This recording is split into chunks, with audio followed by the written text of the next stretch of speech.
তুমি পারবে। সময় এসেছে দেবব্রত, ওই যে দেখো দেবতা তোমার আশীর্বাদ করছে, ভয় পেও না। আমি যাই শ্লোকে শ্লোকে ছন্দে ছন্দে তোমার কীর্তি রচনা করিয়ে যাই। যাবেন না তাপস, অনুগ্রহ করে বলে যান আপনি কে। সময় হলে নিজেই জানতে পারবে।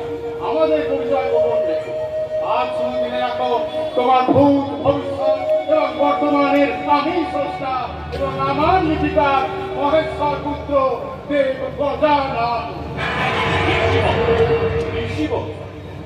আশ্চর্য, কে কে এই কৃষ্ণকায় ঋষি বনবাসী দেবব্রতের মর্মস্থলে কি আলোড়ন তুলে দিয়ে চলে গেলেন?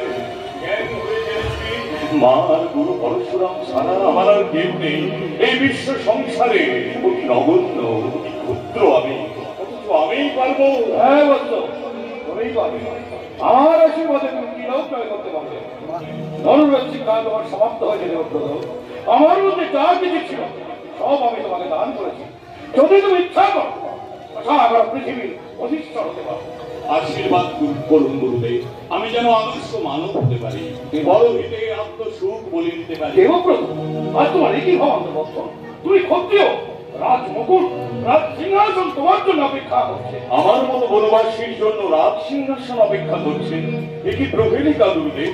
সব প্রহেলিকার অবসান হবে ক্ষত্রিয়নন্দন। যাও, তুমি তোমার দেবী মায়ের কাছে যাও। আমার শেষ আশীর্বাদ শোনো দেবব্রত। ভাগ্য রসে যদি কোনোদিন গুরু শিষ্যের হয়, তোমার জয় হবে মাত্র, পরাজিত হবে চির অপরাধ এই পরশুরাম। ভগবান ঠিকই আশীর্বাদ করলেন। আপনার কথা শুনে আমার সর্বদেহ কাঁপছে।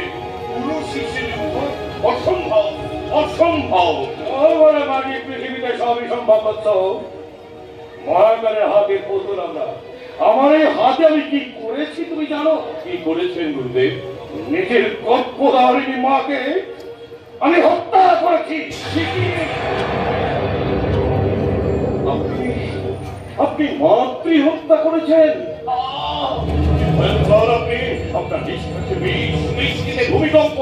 আপনি ব্রাহ্মণ, আপনি